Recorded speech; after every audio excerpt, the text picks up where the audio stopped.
அனைவருக்கும் வணக்கங்கள். நாணயங்கள் சேகரிப்பாளர்களுக்கு ஒரு நாணயமான பதிவு. இது ஒரு 5 ரூபா 75th இண்டிபெண்டன்ஸ் டே கமாமினிட்டி காயினாக இருந்து அப்புறமா காமன் காயின் ஆயிடுச்சு. இது ஒரு நினைவு நாணயமாக வெளியிட்டாங்க. அப்புறம் இதே மாதிரி நாணயமே நல்லா இருக்குது, மக்கள்கிட்ட நல்ல வரவேற்பை பெற்றிருக்கு, அப்படி இதிலே கண்டினியூட்டி அடிப்போம்னு சொல்லி எல்லா வருஷமும் வருஷಕ್ಕೆ அடிச்சுட்டு வந்துட்டாங்க 2021 இது 2023 கொல்கத்தா மிண்டு. 2023 கொல்கத்தா மிண்டு. இது எல்லாமே யூஎன்சி காயின், மக்கள் புழக்கத்துக்கு போகாதது. மொத்தம் ஒரு 4 பாக்கெட் வந்திருக்கு. இது reserve bank of India packet. இது ஒரு பாக்கெட்டை மட்டும் உடச்சி போட்டிருக்கேன். இந்த பாக்கெட்டாக வேணுங்கிறவங்க பாக்கெட்டாக வாங்கிக்கோங்க, உதிரியாக வேணுங்கிறவங்க உதிரியாக வாங்கிக்கோங்க. ஒரு காயின் வெறும் 30 ரூபா மட்டும், ஒரு நாணயம் 30 ரூபா மட்டும். இது 60 ரூபான்னு விற்கணும். நான் இப்போ 45 ரூபான்னு விற்கணும்னு சொல்லி பதிவு போடுறதுக்காக வேண்டி எடுத்தேன். ஒரு 15 ரூபா குறைச்சி கொடுப்போம் அப்படின்னு சொல்லி. சரி, 4 பாக்கெட் இருக்குது. இது 4 வாங்குறதா இருந்தாலும் வாங்கிக்கோங்க, ஒன்றா வாங்குறதா இருந்தாலும் வாங்கிக்கோங்க, உதிரியாக 10 நாணயங்கள் வாங்குறதா இருந்தாலும் வாங்கி கொள்ளுங்கள். இதில் ஒரு பாக்கெட்டில் 30 நாணயம் இருக்குது. நம்ம கொடுக்குறது வெறும் ஒரு நாணயம் வெறும் 30 ரூபா. பக்கா யூஎன்சி, எந்த சந்தேகமும் பட வேண்டாம். என் கை தான் ஃபஸ்ட்டே இதில் படுது. இதுக்கு முந்தி மக்கள் புழக்கத்துக்கு இது போகலை. ஒரு 5 நாணயமோ 20 நாணயமோ வாங்கி உங்களோட சேவிங்ஸில் வச்சுக்கோங்க. 2023 உள்ளது, 2025 முடிய போகுது. இப்போ 24, 25 2 வருஷம், இது 3 வருஷம் ஆகுது நாணயம் வெளிவந்து. அடுத்த வருஷம்னா இன்னும் கொஞ்சம் ரேட்டு கூடும். இது யூஎன்சி கிடைக்காது, பேங்க்லேயும் இனிமேல் நீங்கள் வாங்க முடியாது. அவ்வளோதான். பேங்கில் இப்போ 24 முடிஞ்சு 25 முடிஞ்சிருச்சு. அதனால் உங்களுக்கு இது ஒரு ரேர் காயின். உங்களுடைய கலெக்ஷனில் ஒரு 5 நாணயமோ 10 நாணயமோ வாங்கி வச்சுக்கோங்க. கொஞ்சம் வசதி உள்ள நபர்கள் ஒரு பாக்கெட் வாங்கி அப்படி உடைக்காமலே வச்சுக்கோங்க. இப்போ போஸ்ட் ஆஃபீஸில் சிப்பிங் சார்ஜ்லாம் கூடிடுச்சு. இன்னும் போஸ்ட் ஆஃபீஸில் ரன் ஆகலை. நான் பார்சல்களெல்லாம் போஸ்ட் ஆஃபீஸ்லேயே கொடுத்துட்டு வந்துட்டேன்.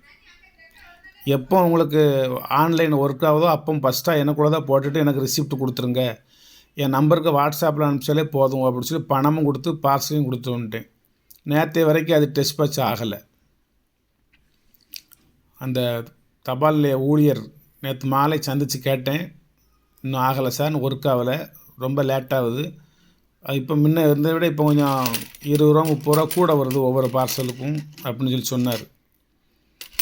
சரி, அதை பற்றி ஒன்றும்னா உங்களுக்கு வர வேண்டிய நபர்களுக்கு பார்சல் கூடி மட்டும் ஒரு 10-12 பேருக்கு நாளைக்கு வந்துடும். இன்றைக்கி போட்டுருவாங்க. இப்போ பதிவுகள் நிறைய போடலை, எப்போவாச்சும் ஒரு சமயம் தான் 1-2 போடுதேன்.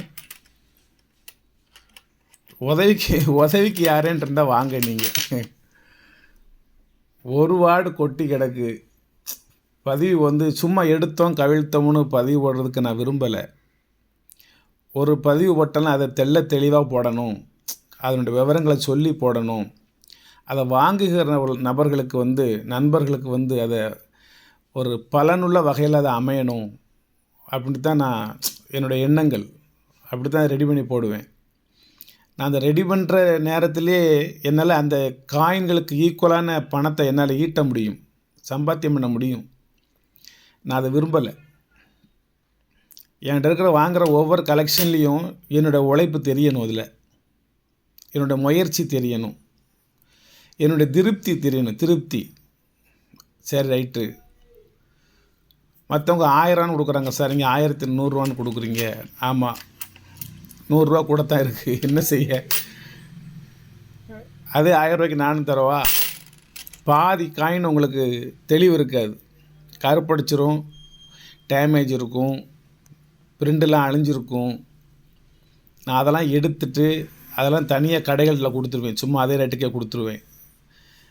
தெளிவான நாணயங்களை மட்டும் உங்களுக்கு எடுத்து அதை நல்ல விபூதி வச்சு நல்லா க்ளீன் பண்ணி ஃபோல்டர் வச்சு எழுதி அதில் என்ன வருஷம், என்ன நாணயம், இது ரேரா, ரேர் இல்லையா, காமனா அல்லது ஸ்கேர்ஸா, இதனோட ரேட்டு வலைத்தளத்தில் என்ன, நான் என்ன ரேட்டு உங்களுக்கு தாரேன், இந்த விவரங்களெல்லாம் கலெக்ட் பண்ணி உங்களுக்கு கொடுக்கேன். என்கிட்ட இருக்கிறத விற்கணும்னா இன்னொரு 10 வருஷம் ஆகும். அதனால் அவ்வளோ வேகமாக என்னால் விற்பனை செய்ய முடியலை. சும்மா எல்லாம் அள்ளிட்டு போங்க, ஏதோ கொடுத்ததை கொடுங்க அப்படிலாம் சொல்ல முடியாது. என்னுடைய ரத்தங்கள் வந்து வியர்வையாக சிந்தி என்னுடைய உழைப்பு அதில் கொட்டி கிடக்கு. சும்மா அங்கிட்டு வாங்கினோம், இங்கிட்டு விற்றோம், 500 1000 செலவுக்கு பார்த்தோம் போனோம் அப்படிங்கிற சூழ்நிலை நம்மகிட்ட இல்லை. நான் சில நண்பரோட நாணயங்கள் வாங்குவேன், அவங்களுக்கே அந்த நாணயத்தை பற்றி தெரியாது. சும்மா 200 கொடுங்க சார் அப்படிம்பாங்க. சார் இது 30 ரூபாய்க்கு தான் போகும். அப்படியா சார், விலை கம்மியான நாணயமா சார், சரி ரைட்டு 30 கொடுங்க அப்படிம்பாங்க. அப்போவே நான் புரிஞ்சுக்கிட வேண்டியது தான். சரி ஒரு நாணயத்துக்கு 200 சொன்னவர் 30 ரூபாய்க்கு தரேன் அப்படின்னு சொல்லிட்டாருன்னா அவருக்கு அந்த நாணயத்தினுடைய கேட்டகரி புரியலை.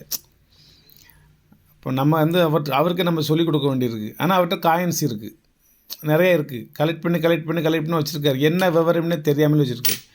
சரி என்றேனும் ஒரு நாள் யாரேனும் ஒருவர் வந்து நம்மிடம் பெற்றுக்கொள்வார்கள் என்ற நம்பிக்கையில் அவங்க சேர்த்து வச்சுருக்காங்க. பாமர மக்கள் நிறைய சேர்த்து வச்சுருக்காங்க.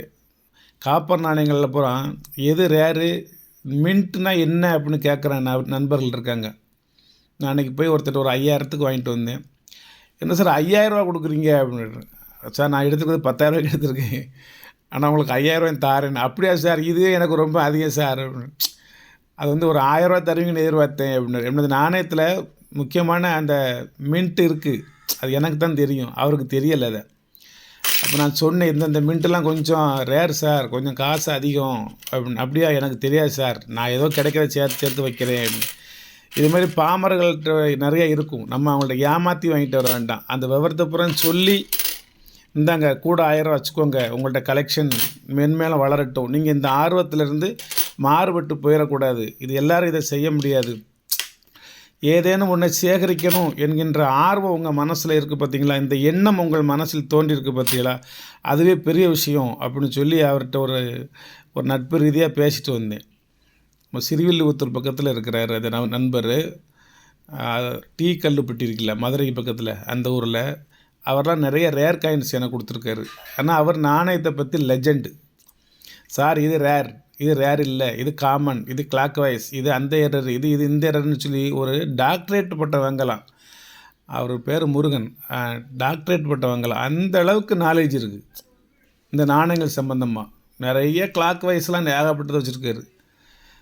கொஞ்சம் ஓலைச்சுவடிகள் கொடுத்தாரு, இன்னொன்று எல்லாமே கொடுத்தாரு, பத்திரங்கள் கொடுத்தாரு. அவருடைய கலெக்ஷன் பரவாயில்ல. ஒரு கிராமத்து மனிதராக இருந்தாலும் நல்லது ஒரு கலெக்ஷன். இப்பவும் நிறைய அவர்கிட்ட இருக்குது. இதில் நானே மாட்டிக்கிட்டேன். இது ரேரு, இதெல்லாம் விலை கூடன்னு சொல்லி இப்போ தரமாட்டுக்காரு. சரி பரவாயில்ல, அவர்கிட்ட என்றைக்கு இருந்தாலும் அது நமக்கு தான், வேறு எங்கே கொடுக்க போகிறாரு. நிறைய நண்பர்கள் இதை பாருங்கள். எத்தனையோ பொழுதுபோக்கு அம்சம் இருக்குது. இது வந்து லட்சத்தில் கோடியில் ஒரு பொழுதுபோக்கு அம்சம். இந்த எண்ணங்களை நீங்கள் இறங்கினால் உங்களது சிந்தனைகள் வேறு தவறான எண்ணங்களுக்கு போகாது. நல்ல எண்ணங்கள், நல்ல சிந்தனைகள், நல்ல கொள்கைகள், நல்ல கோட்பாடுகள். லாபம் கிடைக்காட்டாலும் நஷ்டம் அடையாது.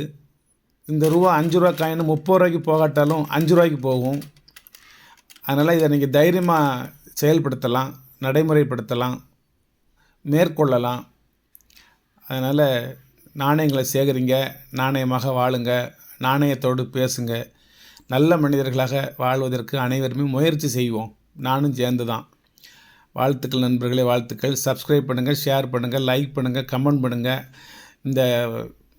இந்த பதிவு உங்களுக்கு பிடிச்சிருச்சுன்னா கீழே நல்லா இருக்குது நல்லா இல்லைன்னு சொல்லுங்கள். விலை கூட இருந்தனாலும் சொல்லுங்கள், விலையை குறையா இருந்தாலும் சொல்லுங்கள். இல்லை சார் பரவாயில்ல 30 ரூபா தானே அப்படின்னு சொல்லுங்கள். வலைத்தளத்துக்கு போனீங்கன்னா இந்த ரேட்டு 60 ரூபா. நான் ஒரு 15 ரூபா குறைச்சி 45 ரூபான்னு கொடுக்கலான்னு பார்த்தேன். சரி நான் கொஞ்சம் விலை கம்மியாக தான் வாங்கினேன். பேங்கில் வாங்கலை, ஏன்னா பேங்க் மூலமாக இன்னொரு நண்பரிடமிருந்து விலைக்கு தான் வாங்கினேன். ரொம்ப கம்மியான விலைக்கு தான் கொடுக்க உங்களுக்கு. நீங்கள் 10 நாணயங்கள் வாங்கினா ஒரு 300 ரூபா தான். ஆனால் 10 நாணயம் உங்களுக்கு ஒரு பொக்கிஷம் மாதிரி இந்த யூஎன்சி காயின் உங்களுடைய ஆல்பத்தில் வந்து அலங்கரிக்கும், அழகுபடுத்தும். வாழ்த்துக்கள்.